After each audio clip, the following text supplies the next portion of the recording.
saja sebelumnya, Arya, selamat pagi. Pagi, halo. Posisi di Jogja berarti ya Pak, atau di mana? Posisi di Jogja dan mohon maaf sekali saya diundang untuk panitia sebetulnya untuk hadir di rencana awal di Setda ya, tapi akhirnya di aula Dispora, betul ya? Iya betul Pak. Ya, mohon maaf sekali karena eh kita menjaga banyak lagi situasi seperti ini, saya juga mengurangi perjalanan jarak jauh. Jadi mohon maaf sekali saya harus mengisi dari Jogja. Ya, Ya, semoga tidak mengurangi kekhidmatan kita nanti dengan amin. talk show ya. Amin. Oke, baik langsung saja kami persilahkan dari panitia kepada Pak Arya untuk menyampaikan terkait materi yang akan disampaikan. Selebihnya kami persilahkan. Terima kasih. Baik, terima kasih Akang Moderator, Kang Fajar, luar biasa.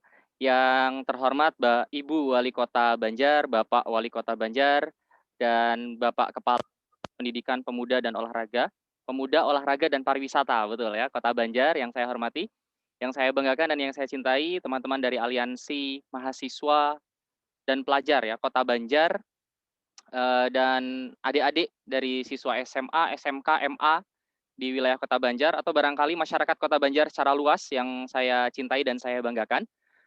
Bismillahirrahmanirrahim. Assalamualaikum warahmatullahi wabarakatuh. Baik, di awal tadi saya sudah sampaikan bahwa permohonan maaf saya harus mengisi dari Yogyakarta, saya tidak bisa hadir ke Banjar, mohon maaf sekali. Dan mohon maaf juga saya banyak request nih ke panitia, jadi saya minta untuk untuk ngisi di awal karena nanti siang juga saya lagi ada satu organisasi di kampus yang dia minta saya untuk ngisi untuk kegiatan upgrading organisasi mereka begitu. Luar biasa apresiasi setinggi-tingginya saya sampaikan kepada teman-teman penyelenggara dan juga kepada adik-adik pelajar Kota Banjar, luar biasa. Dari tadi saya terpesona memantau satu screen di sini ada dari Ponpes Al Kausar. Halo, apa kabar? Selamat pagi. Assalamualaikum. Wow. Tadi ini screen ini yang selalu saya jadikan indikator apakah sinyal saya stabil atau tidak, karena salah satu saya bisa ngecek sinyal saya stabil atau tidak adalah melihat yang on cam gitu. Kalau misalnya gambarnya berhenti berarti sinyal saya nggak stabil gitu ya. Dan terima kasih sekali, luar biasa Ponpes Al Kausar ketika anak-anak muda, anak-anak remaja yang lain, yeay Ponpes Al Kausar. Ketika pemuda dan anak-anak remaja lain sedang berhappy-happy di luar sana, lihat, penuh aulanya, lagi nobar ya. Luar biasa loh, nobarnya nobar festival pendidikan, festival pelajar, dan talk show ini. Luar biasa dari tadi jam 9 saya pantau, lumayan semakin penuh, semakin penuh. Insya Allah nanti jam 3 tambah penuh ya. Oh, udah selesai acaranya jam 3? Oh, udah. Sudah selesai Pak. Baik, tanpa mengurangi rasa hormat saya teman-teman. Jadi saya akan mengisi dengan style saya. Di sini saya lihat ada mahasiswa saya. Halo Neng Sofa, Teh Sofa, halo. Halo Pak. Halo. Dia tahu betul gimana saya mengisi. Jadi, aduh kalau misalnya saya rada nggak bisa diem, rada hiperaktif, saya mohon maaf banget gitu ya. Dan mohon maaf saya mungkin venue-nya juga nggak di ruangan, jadi memang saya cari venue yang memang lebih rileks aja, lebih santai aja. Baik, tanpa panjang lebar. Oh iya, satu lagi mungkin nanti mohon maaf karena mungkin waktunya agak mundur, jadi mungkin saya juga mungkin agak sedikit overtime dari schedule yang sudah ditetapkan ya Kang ya. Makasih. Baik, saya langsung share screen teman-teman.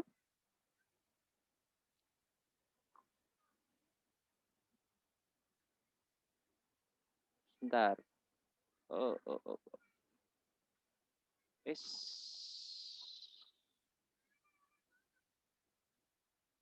Ya, sudah tampak di layar sana? Sudah. Sudah ya, baik. Terima kasih. Baik, teman-teman, ada request-nya tentang bagaimana strategi masuk perguruan tinggi, tapi saya ambil lebih generate lagi, lebih umum lagi tentang gimana kalau misalnya kita bicara tentang kesiapan karir sekarang gitu. Dan ya betul tadi yang sudah dibacakan oleh Kang Fajar bahwa saya lahir dan besar di Banjar. Jadi tidak mungkin saya melupakan Banjar.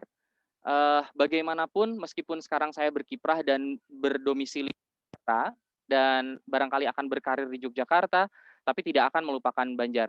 Jadi barangkali kepada yang terhormat jajaran pemerintahan, legislatif, yudikatif, dan sebagainya, jangan ragu-ragu barangkali untuk menginvestasikan segenap sumber daya pemerintahan kota gitu ya, untuk menginvestasikan, menyisihkan sedikit anggarannya untuk berinvestasi di bidang sumber daya manusia. Untuk teman-teman mahasiswa yang sedang merantau di Purwokerto, Bandung, Garut, Tasik, Jakarta, mungkin di daerah Jawa Timur dan sebagainya, saya sampaikan bahwa tidak ada ruginya untuk berinvestasi di bidang SDM, dukung setiap kegiatan mereka mahasiswa karena tidak mungkin juga kita melupakan kota yang sudah membesarkan kami.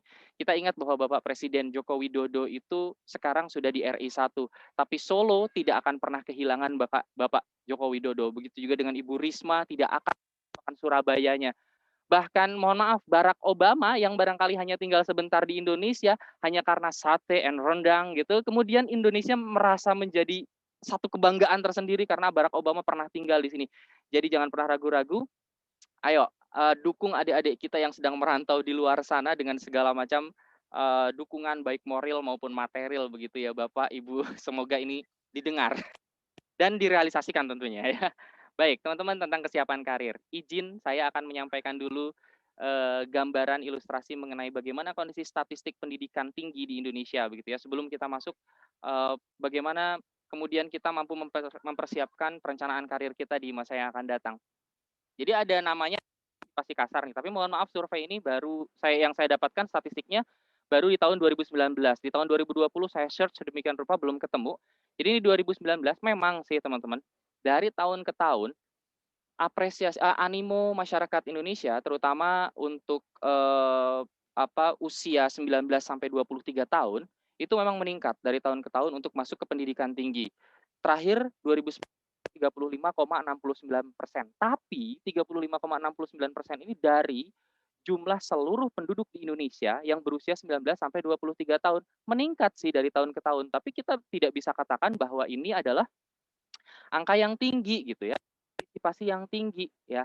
Jadi mungkin kita perlu memotivasi teman-teman untuk berupaya sedemikian rupa untuk yuk kita sekolah setinggi mungkin begitu ya. Luar biasa Ibu Wali Kota Banjar yang menginspirasi kita, beliau di tengah kesibukan beliau sudah berhasil mencapai gelar doktoralnya, luar biasa, apresiasi setinggi-tingginya, dan kita patut mencontoh beliau begitu ya.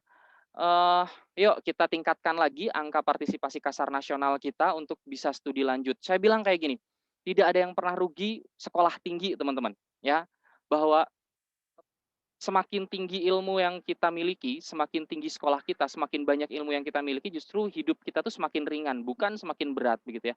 Saya sering mengatakan ini kepada mahasiswa-mahasiswa saya bahwa dan soal jodoh itu memang sudah ada yang atur, kita tidak bisa apa-apa begitu ya. Tapi kalau soal pintar begitu ya, kalau soal kepintaran, kalau soal kecerdasan itu adalah pilihan kita. Maka Kak, Anda mau pilih menjadi cerdas atau biasa-biasa saja atau tidak cerdas begitu.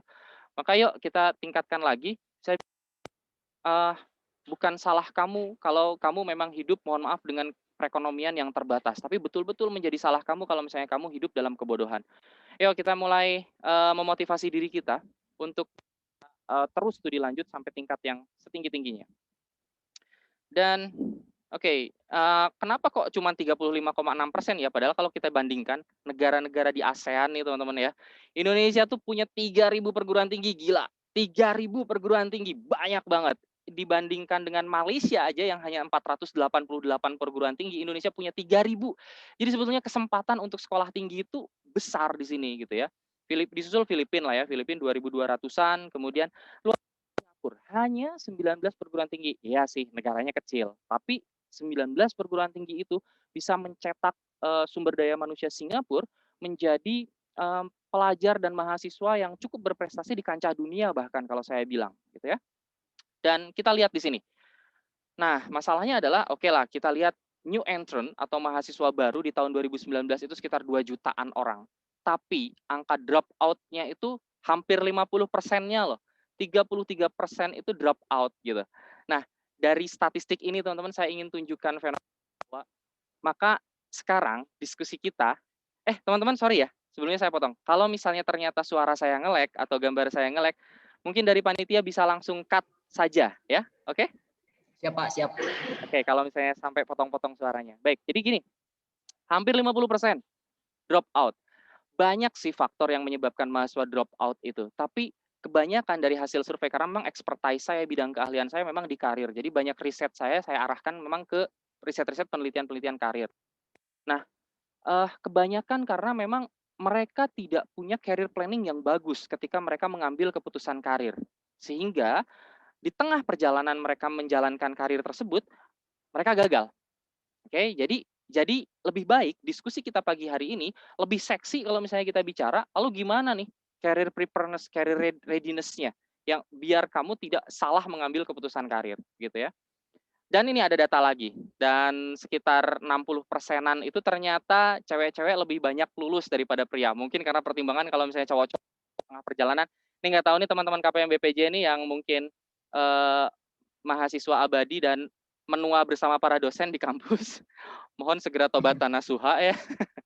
Jadi mungkin banyak godaan ya buat pria karena memang menginjak masa dewasa awal itu kemudian muncul motivasi-motivasi dan hasrat untuk belajar lebih bertanggung jawab sebagai kepala rumah tangga. Akhirnya dia memutuskan kerja part time dan sebagainya. Tapi kemudian tidak bisa memanage waktunya dengan baik sehingga ya itu tadi gitu.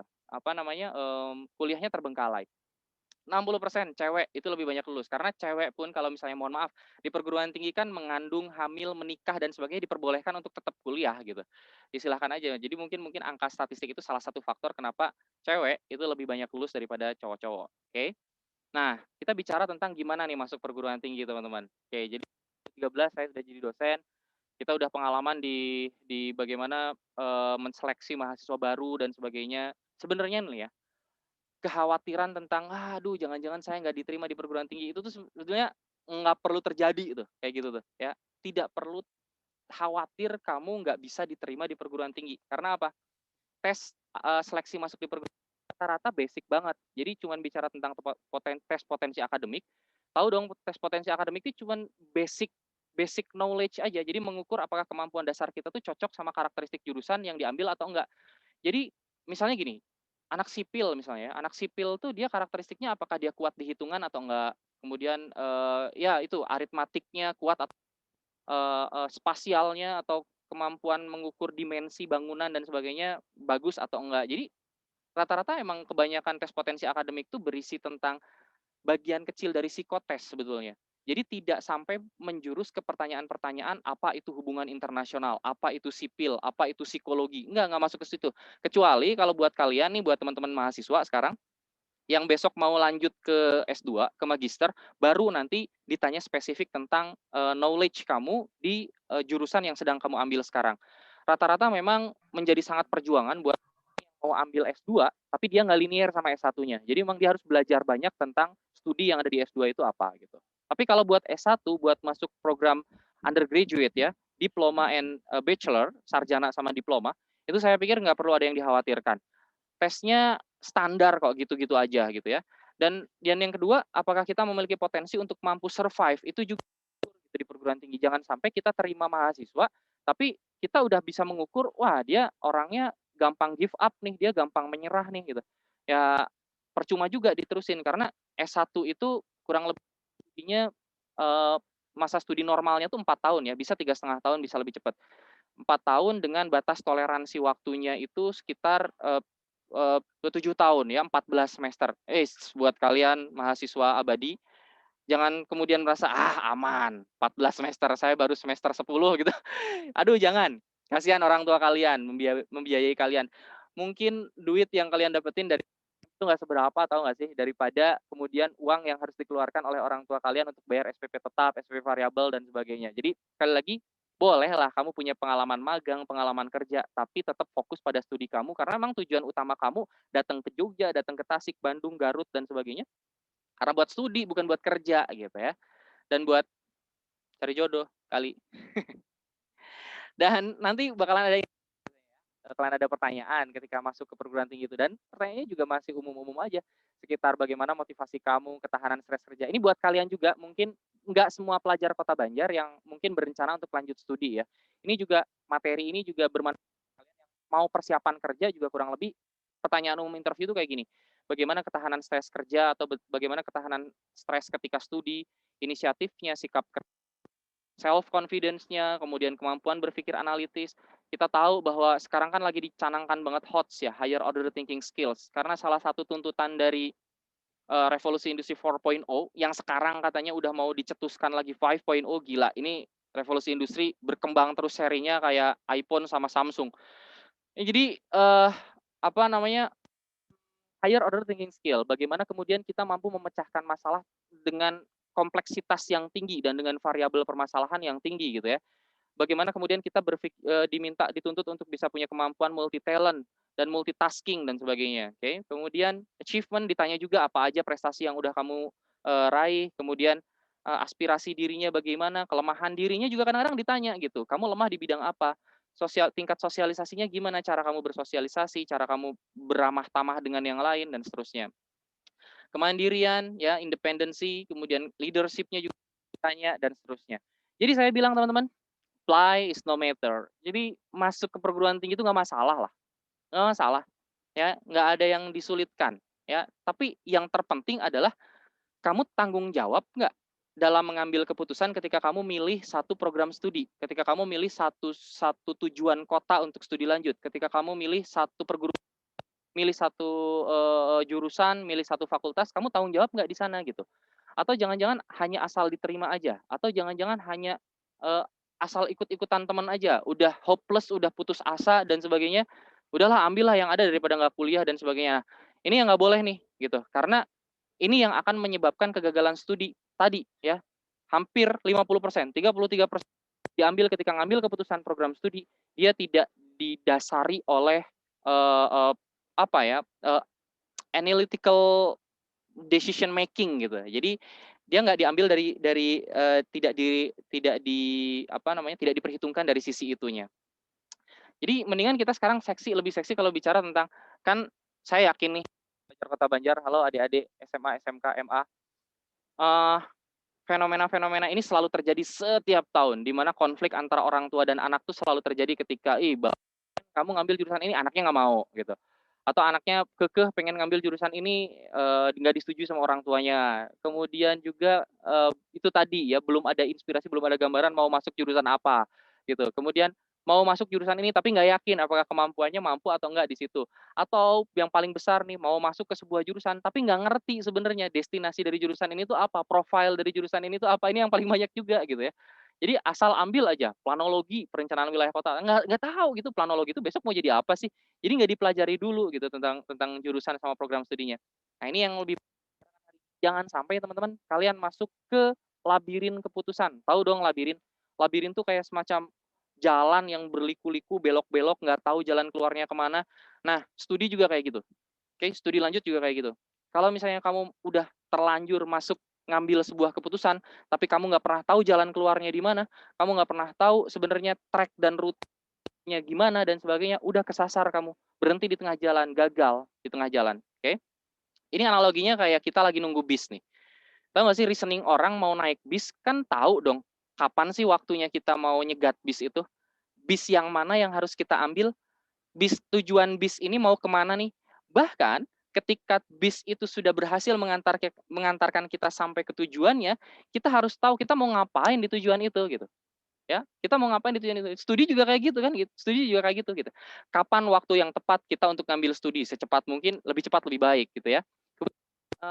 Bis yang mana nih, perguruan tinggi yang mana, jurusan yang mana yang mau kita naikin gitu. Tapi kita harus tahu bis itu jurusan itu dia mau mengantarkan mana. Dan kalau kita udah sampai diantarkan oleh jurusan itu ke bachelor or diploma, kita mau ngapain di situ gitu. Nah, itu tuh yang harus kita bicarakan sekarang gitu. Daripada kita lebih banyak menghabiskan energi kita, fokus kita ke apa ke gimana caranya masuknya gitu. Jadi yang banyak orang lupa adalah kita terlalu menghabiskan energi, menginvestasikan energi dan waktu kita untuk berpikir mensiasati strategi gimana caranya masuk. Bukan berdiskusi tentang kita mau ngapain kalau kita masuk dan apa yang kita punya, apa yang kita miliki, modal baik potensi, minat, peluang dan sebagainya yang kita miliki untuk apply di sebuah program studi tertentu. Jadi menurut saya itu the most important sih daripada kita bicara gimana caranya masuk. Lebih baik kita bicara tentang kita orientasi karir kita mau ngapain besok di depan gitu di masa yang akan datang. So teman-teman, when you choose the path, you have to choose. Kalau kamu udah pilih sebuah pilihan program studi, kalau kamu udah pilih pilihan mapping keputusan karir kamu, maka kamu harus tentukan juga destinasi kamu, purpose kamu apa di depan sana. Nah, banyak hal yang bisa kita lakukan langkah-langkah dalam hal kesiapan berkarir, mulai dari self knowledge. Menurut saya ini adalah yang basic banget, yang pertama dan utama menurut saya. Tanpa pemahaman diri yang baik, maka kita nggak tahu tujuan kita kemana. Tanpa pemahaman diri yang baik, kita nggak pernah tahu modalitas apa yang kita punya. Tanpa pemahaman diri yang baik, kita juga nggak pernah tahu strategi-strategi yang bakalan kita lakuin untuk ngejalanin program studi atau perguruan tinggi atau bekerja atau berkarir yang mau kita lakukan. Oke? Lalu udah tahu nih, oh diri kita tuh kayak gini ya, udah tahu gitu. Kita terima gitu. Karena masih ada orang yang nggak nerima gitu. Emang nggak bakat di bidang linguistik tuh, emang nggak bakat di bidang speaking tuh, emang nggak bakat, tapi memaksakan diri untuk masuk jurusan sosial. Dia nggak accept sama dirinya sendiri. Dia nggak nerima dirinya sendiri. Oke? Nah, acceptance ini juga menjadi hal yang penting sih. Jadi kalau misalnya kamu udah tracer, kira-kira kamu udah tahu self understanding dan self knowledge dalam diri kamu, maka terima itu bahwa memang faktanya kondisi kamu saat ini memang itu interestnya adalah itu dan talentnya di sana gitu. Lalu udah tahu kan, udah tahu, udah kita terima, kita arahkan dong diri kita. Kita arahkan dengan berbagai macam kegiatan yang nunjang karir kita ke depan. Tuh. Udah diarahkan, lalu actualization. Kamu tanya banyak orang, kamu buka referensi-referensi, kamu buka situs-situs website, kamu surfing banyak referensi and literacy gitu yang mendukung karir kamu itu. Kamu survei tentang bagaimana prospek kerja dan prospek karir yang kamu pilih, yang memang udah sesuai sama passion kamu, yang udah sesuai sama identity kamu dan sebagainya. Dan yang terakhir, development. Kalau kamu kemudian udah pada akhirnya mengambil keputusan, maka kembangkan diri kamu gitu. Ikuti berbagai macam workshop, seminar, pelatihan, training, kemudian apalagi ya, organisasi barangkali, ya banyak lagi kegiatan ekstra dan sebagainya. Itu adalah sarana untuk mengembangkan diri kamu. Bahkan kompetisi-kompetisi yang ada, ikutin aja gitu. Karena memang dari mental kompetisi itulah kita bisa terbentuk menjadi mental juara gitu. Ya. So, what's your interest and talent gitu. Jadi untuk bisa mengetahui apa talent kamu dan apa interest kamu, maka saya kenalkan ada satu konsep. Sebenarnya ini kalau misalnya Bapak, Ibu, mungkin ada yang ikut mendengarkan pada pagi hari ini, analisis SWOT itu dilakukan di perusahaan sebenarnya untuk kemudian mampu berkompetisi dengan perusahaan kompetitor. Tapi SWOT ini juga, ya. Pak Arya, maaf, Yes. waktunya 5 menit lagi ya. Wow, 5 minutes again. Ya, oke, baik. Bagi saya mau running di sini. Baik, SWOT itu adalah bagaimana kita mengetahui strength kita, kekuatan kita, weakness, opportunity, peluang, kelemahan kita, peluang kita, sama ancaman-ancaman yang kita punya. Dan kalian boleh buka di website yang sudah saya kembangkan, jenis tipe karir di konsultasikarir.com. Mumpung masih free, teman-teman. Ya, ini Confucius bilang, seorang filsuf bilang, choose a job you love and you will never have to work a day in your life. Jadi kalau misalnya kamu milih pekerjaan yang kamu cintai, kamu nggak bakalan ngerasa kerja. Setiap hari kamu nggak bakalan ngerasa kerja. Toh apa yang kamu lakukan adalah sesuatu hal yang kamu cintai. Kamu lagi nggak lagi ngerasa kerja kok gitu. Kalau kamu lagi milih satu jurusan yang udah kamu sukain, kamu nggak ngerasa lagi kuliah karena emang kamu lagi nikmatin banget gitu. Kayak kamu lagi main gaming itu, emang kamu lagi pilihan kamu adalah main game gitu ya, dan kamu lagi nggak ngerasa itu kerja karena itu adalah suatu hal yang kamu cintai, suatu hal yang kamu sukai. Oke, ini statistik lagi lah ya. Jadi ini saya skip aja. Ini adalah jurusan-jurusan yang emang tertinggi ya di tahun 2019, pendidikan tertinggi gitu ya. Kemudian seni, tapi ini 10 besar. Pasti masih banyak banget jurusan di luar sana yang mungkin pilihannya lebih rendah lagi angkanya gitu. Jadi pendidikan itu investasi peradaban. Jangan berpikir bahwa kalau kamu sekolah di waktu yang dekat kamu bakalan petik hasilnya. Enggak, teman-teman. Jadi kamu harus berdarah-darah dulu, kamu harus berjuang dulu. Kita harus berjuang, teman-teman, bahwa ranking PISA, Program for International Student Assessment kita, lihat, kita peringkat 72 dari 77 negara untuk membaca matematika, peringkat 72 dari 78, 70 dari 78 dari sebagainya. Wow, jadi sebenarnya ini yang diukur ketika kompetisi kita PISA di internasional gitu ya. Membaca itu bagaimana kemudian kemampuan kita literasi, matematika, logika berpikir, and science itu bagaimana kemudian kita punya kemampuan-kemampuan saintifik. Kita selalu berdasar kalau bicara tuh, jangan asal ngomong tanpa dasar, tanpa bukti dan sebagainya. Teman-teman, kita punya tanggung jawab yang besar untuk berlari run nih. Ingat wajah Indonesia pada tahun 2000 kalian. Mohon maaf ya Kang Fajar, mungkin sedikit overtime nih 3 menitan mungkin ya. Jadi teman-teman, wajah Indonesia adalah kalian. Mungkin di tahun 2045 di usia 100 tahunnya Indonesia, yang membangun bangsa Indonesia ini adalah bukan Ibu Wali Kota, bukan Bapak Wakil Wali Kota, bukan Bapak Kadis Pora dan Pariwisata Kota Banjar, bukan. Tapi kalian yang sedang menduduki jabatan-jabatan penting di institusi, lembaga, instansi di Indonesia. Jadi kalau misalnya kamu tidak mempersiapkan performa diri sebaik mungkin, kamu tidak mencitrakan diri kamu sebaik mungkin di mata bangsa dan di mata dunia, wajah Indonesia adalah kalian gitu. Jadi titip pesan dan amanah bahwa kalian mengemban tugas yang berat di tahun 2045 besok, wajah Indonesia adalah kalian. Teman-teman, kerja cerdas tuh emang nggak harus kerja keras sih. Tapi untuk menjadi cerdas tuh kan perlu upaya. Jadi kuliah tuh kayak gini nih analoginya nih.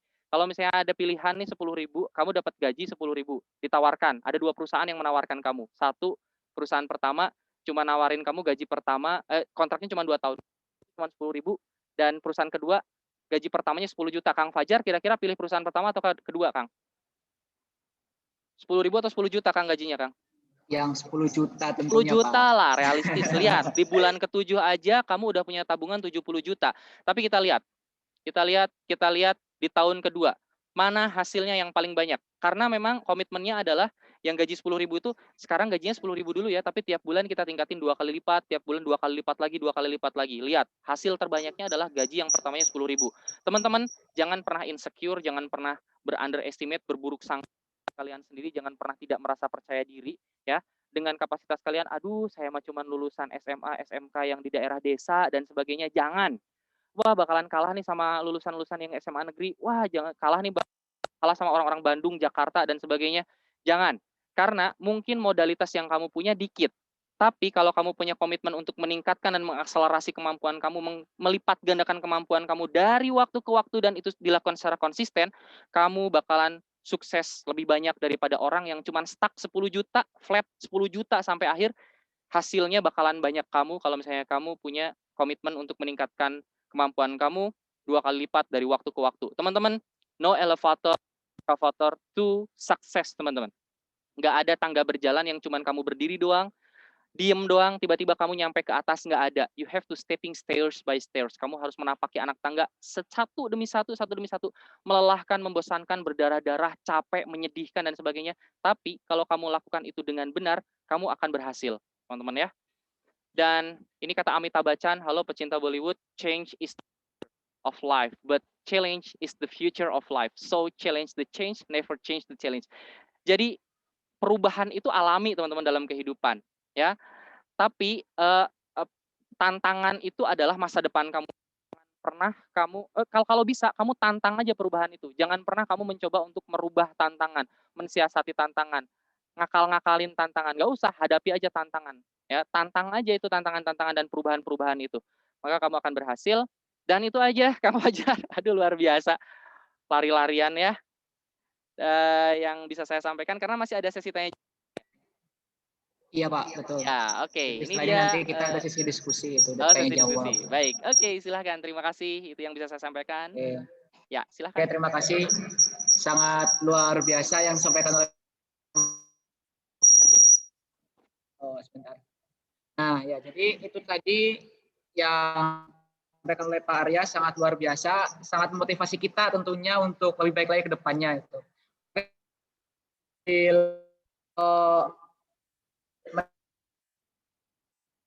Ya, mungkin saya ada pertanyaan, namun sebelumnya gini teman-teman, dahulu silakan juga bisa komentar nanti biar saya sampaikan itu seperti itu.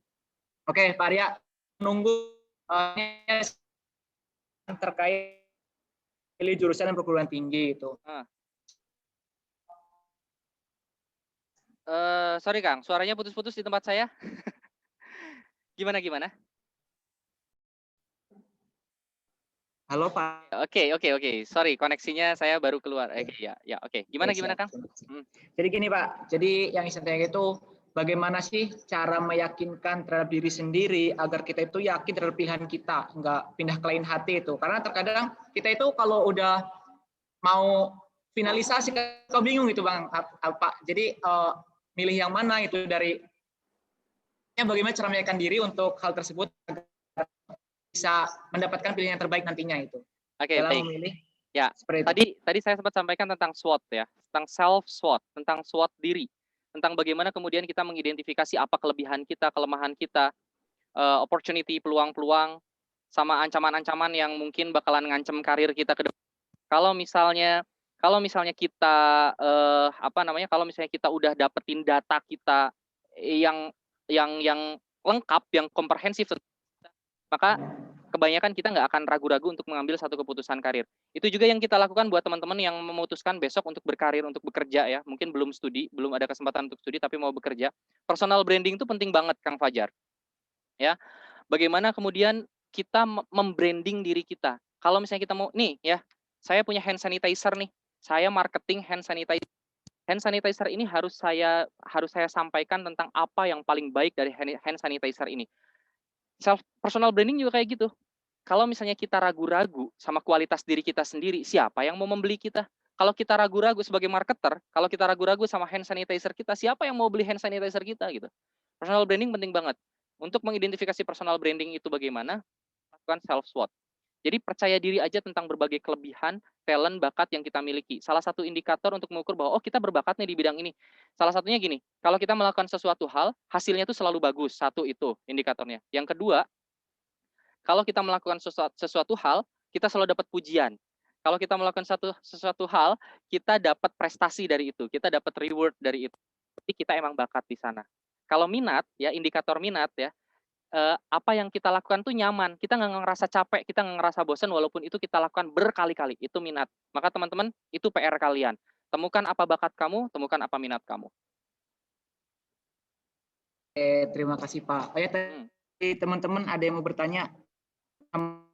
Halo Mama Jaki. Oh, mau disampaikan langsung, mau saya bacakan?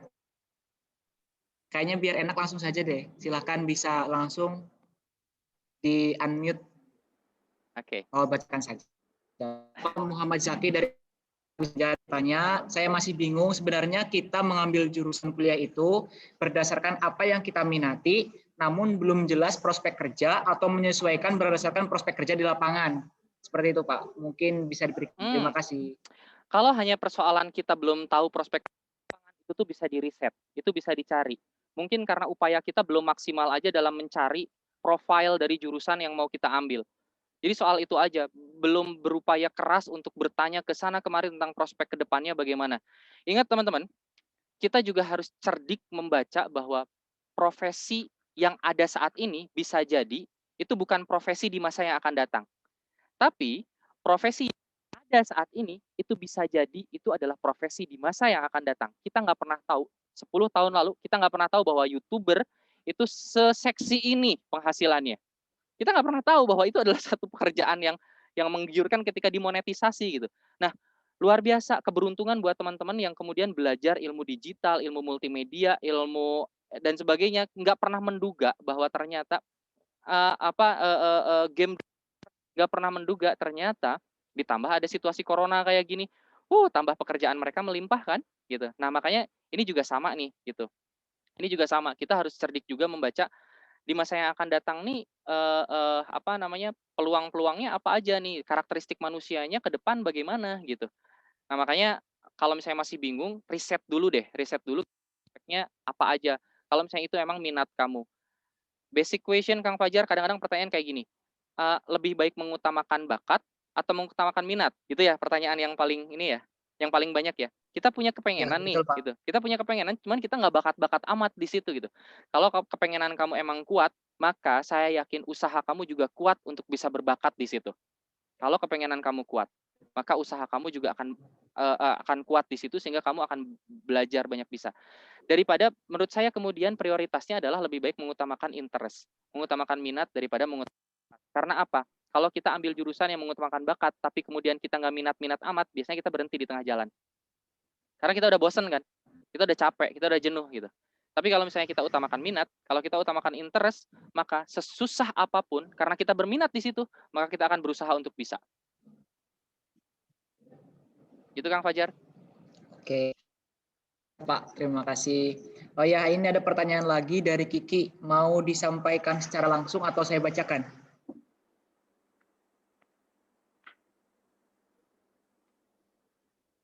Oke, seperti dibacakan saja ya Pak. Soalnya ini juga direct mail. Jadi seperti itu Pak, ada pertanyaan. Tips untuk membuat diri percaya diri supaya mau memilih universitas favorit, walaupun nilai kita dan kemampuan pas-pasan itu Pak. Jadi cara atau tips membuat diri kita percaya walaupun kemampuan kita pas-pasan itu. Mungkin bisa diberikan gambaran, Pak. Baik, ini lebih kepada self confidence. Saya kalau motivation training untuk meningkatkan kepercayaan diri, saya bilang kayak gini. Tahu nggak sih bahwa Allah Subhanahu wa taala, Tuhan itu menciptakan, itu adalah desainer terbaik. Buka di Instagram saya sudah upload materi tentang ini. Jadi Tuhan itu adalah desainer terbaik. Tuhan menciptakan mata kita ada posisi depan ya untuk melihat ke depan, dan telinga tuh di samping kanan, di samping kiri. Tahu nggak orang yang bikin orang nggak percaya diri apa? Terlalu mengcompare dan membandingkan dengan kanan dan kirinya. Jadi dia nggak percaya diri, gitu. Dia nggak percaya diri karena apa? Terlalu melihat kanan kiri, dengerin, membandingkan kanan kiri dan sebagainya. Halo, Tuhan menciptakan kita mata di depan untuk melihat ke depan. Sesuatu hal yang perlu kita ketahui itu untuk dilihat di depan kita. Hadapi aja, you have to face it, bukan mendengarkan kanan dan kiri, gitu. Lagi pula, apa sih yang membuat kamu nggak percaya diri kemudian untuk masuk ke perguruan tinggi favorit? Biasanya kan yang buat kamu nggak percaya diri adalah itu, wah gila kompetitornya ya, anak-anak dari sekolah bagus ya, anak-anak dari kota ya gitu, yang buat kita nggak percaya diri kan kayak gitu. Why not? Kalau misalnya ada 1000 kompetitor teman-teman, kita adalah salah satu peserta di dalamnya, kita khawatir dengan 999 peserta yang lain, 999 peserta yang lain sedang mengkhawatirkan kita juga. Mereka juga sedang mempertimbangkan kita. Jadi nggak ada alasan buat nggak percaya diri. So self-confidence. Oke, intinya yakin ya Pak ya, harus percaya diri dengan apa yang kita punya gitu ya Pak. Iya, kalau misalnya udah berhasil di SWOT, saya yakin kamu bakalan lebih percaya diri deh. Jadi begitu ya teman-teman, terkait dengan percaya diri. Bisa mungkin kita harus yakin, kita harus percaya dengan kemampuan diri kita, agar kita mampu berkembang dan lebih baik lagi di masa yang akan datang. Seperti itu. Dari teman-teman, ada yang mau bertanya lagi? Mau langsung atau mau ditulis silahkan. Saya tunggu 1 menit ke depan ya.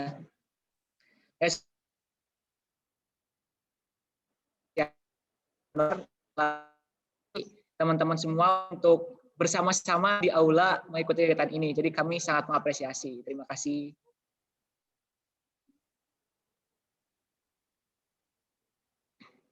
Oh iya Pak, berarti nanti ada kemungkinan tidak sampai akhir Bapak ya? Karena ada kegiatan. Mohon maaf banget ya, nggak bisa nunggu sampai akhir. Bagaimana teman-teman? Ada yang mau ditanyakan terkait dengan materi yang pertama ini?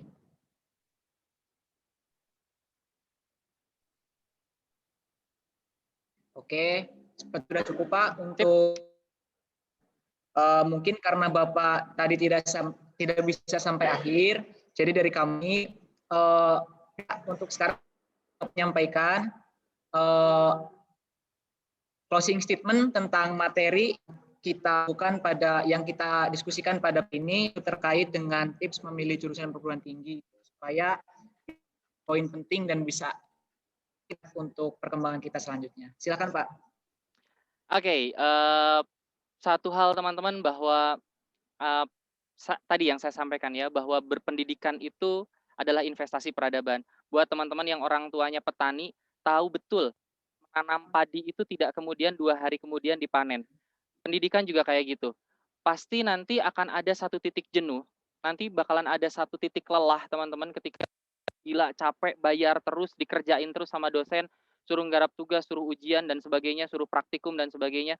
Mungkin akan ada titik-titik seperti itu. Tapi teman-teman sekali lagi, Bapak Ibu petani itu di sawah tidak akan pernah mengeluh dengan panasnya matahari, dengan dinginnya hujan. Karena tahu betul suatu saat nanti akan ada padi-padi yang mereka panen. Begitu juga motivasi untuk teman-teman bahwa studi lanjut itu juga investasi untuk teman-teman di masa yang akan datang. Nikmati berbagai macam panas dan hujannya perguruan tinggi, pendidikan tinggi ya, studi lanjut dan sebagainya, karena akan ada sesuatu hal yang akan teman-teman petik yang luar biasa untuk bukan hanya teman loh, bukan hanya untuk diri teman-teman, tapi untuk peradaban bangsa, peradaban kehidupan. Oke? Jadi itu aja mungkin yang bisa saya sampaikan Kang Rizky, teman-teman Aliansi Mahasiswa Kota Banjar dan Bapak Ibu masyarakat Kota Banjar, Bapak Ibu Wali Kota, Wakil Wali Kota, terima kasih Bapak Kepala Dinas Pendidikan, Pemuda dan Olahraga dan Pariwisata ya yang saya hormati. Terima kasih atas kesempatan yang diberikan dan saya mohon maaf sekali kalau misalnya saya banyak salah kata dan kekurangan dalam hal menyampaikan materi. Untuk mungkin banyak hal yang belum puas ya untuk sharing dan sebagainya. semoga berkesempatan di training yang lain barangkali atau di seminar-seminar yang lain saya bisa berkesempatan lagi baik tatap muka maupun online gitu untuk bisa membersamai putra-putri Kota Banjar yang saya cintai dan saya banggakan. Terima kasih. Assalamualaikum. Waalaikumsalam warahmatullahi wabarakatuh. Baik, terima kasih Pak. Sangat luar biasa ya teman-teman. Jadi tolong diingat kembali, sampaikan, diresapi, kemudian intinya harus yakin dan kita